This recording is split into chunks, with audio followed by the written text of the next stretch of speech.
Now we start with US President Donald Trump has signed a bill requiring the Justice Department to release files related to the late sex of convicted sex offender Jeffrey Epstein within 30 days. The document includes material from federal criminal investigations, victim and witness interviews, flight logs, and items seized from Epstein's properties, with some files possibly redacted to protect victims or active investigations. Trump previously opposed the release, but reversed course after pressure from Epstein's victims and Republican lawmakers. Congress overwhelmingly passed the resolution, with only one Republican voting against it. The files differ from those released earlier from Epstein's estate and could shed more light on his connections to prominent figures. Family members of survivor Virginia Giuffre called the signing monumental, saying every name must be revealed regardless of power or party. Epstein died in 2019 while facing federal sex trafficking charges. Now for this discussion, we welcome Cliff Smith. He's a lawyer and a former congressional staffer and the Government Affairs Director at NAVI, the North American Values Institute, joins us live from Washington, D.C. Thank you very much for joining us. Welcome to NewsX World. Now, Mr. Cliff, looking at this, what do you think suddenly changed Trump's mind? You know, during his campaign, he was like, I'm going to release it. And then he suddenly said, no, there's no need of releasing that. And now suddenly again, he has now signed the bill to release it. Well, I think it's really pretty simple.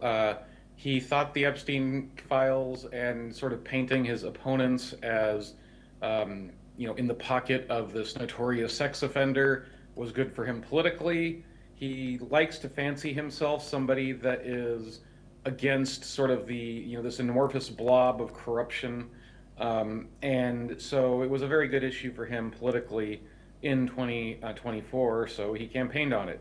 The problem is it was always hypocritical. Everybody knew, it was very public actually, if you paid attention, that he had been friends with Jeffrey Epstein, that he had attended different parties. Now, whether or not he is personally implicated in any wrongdoing is a separate question. That I don't know. But it was clear that this was an issue that would potentially get to him. He basically thought he could campaign on it and then not actually follow up and just sort of drop it when the campaign was over. I mean, he's done that before other times. Probably most famously, he went around in 2016 saying, lock her up for Hillary Clinton, and then of course did nothing about it. There was good reason for that. There was never any real plausible way for him to do what he claimed, but he dropped it as soon as the campaign was over and everybody kind of forgot about it. He thought he could do the same thing with the Epstein files. That didn't end up being the case.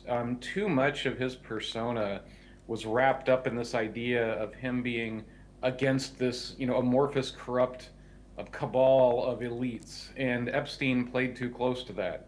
And the reason he zigzagged back again was quite simply because he was going to lose. It was obvious he was going to lose, and he was going to lose big. He was going to lose at least half the Republicans in Congress, and he was going to lose 100% of the Democrats, which, that isn't surprising. But losing half of his own Republican Party, that would have had effects that went beyond Epstein. There's a lot of ways you can discuss how Trump's influence over the party has worked over the years. It's clearly different than any other Republican president, certainly in my lifetime. And he's never really been openly defied by large numbers of his own party before. That would have changed fundamentally. It would have broken a perception that he can bully people into submission. And that, in turn, would have potentially weakened his grip on the party. He didn't want that. So he zigzagged again and went back in favor. And that's how you wound up with an almost unanimous vote in the House of Representatives and a unanimous vote in the Senate. Without his reversal, you would have still had probably about half the Republicans going against him. And so he decided to preempt that.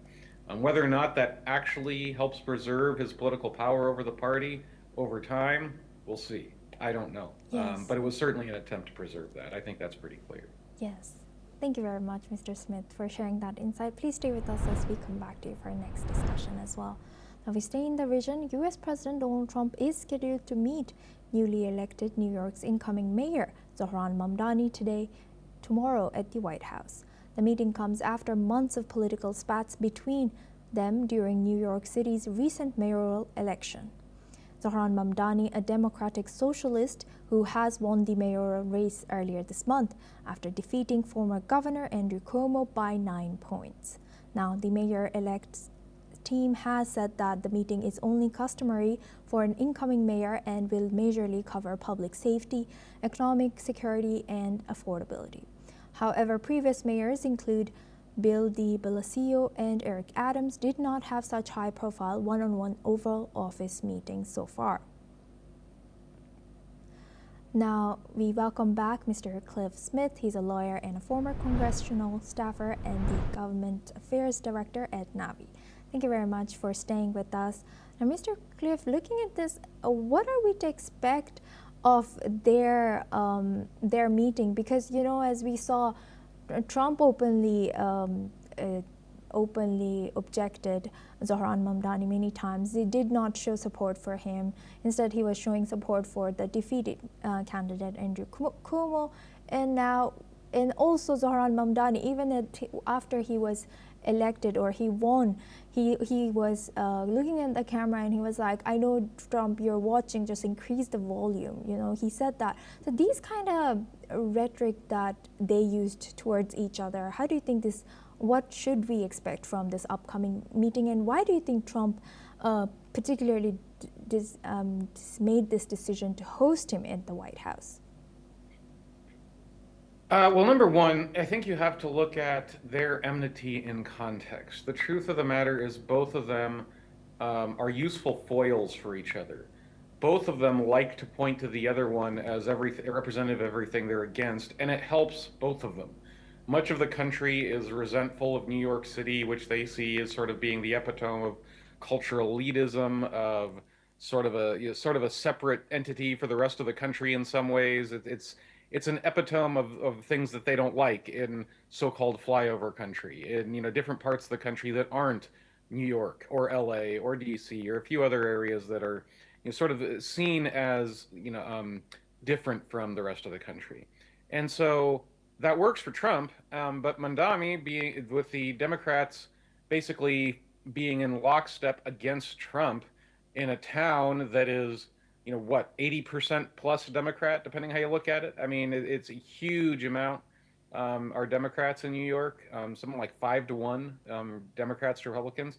It helps him painting himself in opposition to Trump. So you have to look at their enmity in that context. It is an enmity that is born out of mutual gain for both of them, ironically. When Trump was endorsing Andrew Cuomo, the truth of the matter is that hurt Cuomo. And what's more, Trump knew that hurt Cuomo. He likes Mamdani being his foil. It's useful for him politically. Beyond that, as far as what's going to actually happen at the meeting, who knows? I mean, I do think that at the end of the day, Trump needs some cooperation on some issues some of the time from City Hall or New York, or at least we prefer it to the alternative. And alternatively, Mamdani definitely needs, at different times, support from the feds. So there's probably some mutually beneficial things they can work out, given how inexperienced Mamdani is. Ironically, he's sort of a mirror image Trump. He's a Democrat and he's young, but he's also sort of on the fringes of his party, sort of on the outside of his party, sort of used incendiary rhetoric to get ahead. He's kind of the mirror image Trump. So they'll figure out a few things to work together on, and probably behind the scenes, maybe not. I'm not quite sure, but I do think you need to view the entire thing in the context of the fact that their enmity is largely a show. They actually benefit greatly from each other, and both of them know it. Thank you for sharing that deep insight, Mr. Cliff Smith, with us on NewsX World. With that, I would like to thank him for joining us and sharing that insight. Now we move on to our next news. Senior Pentagon officials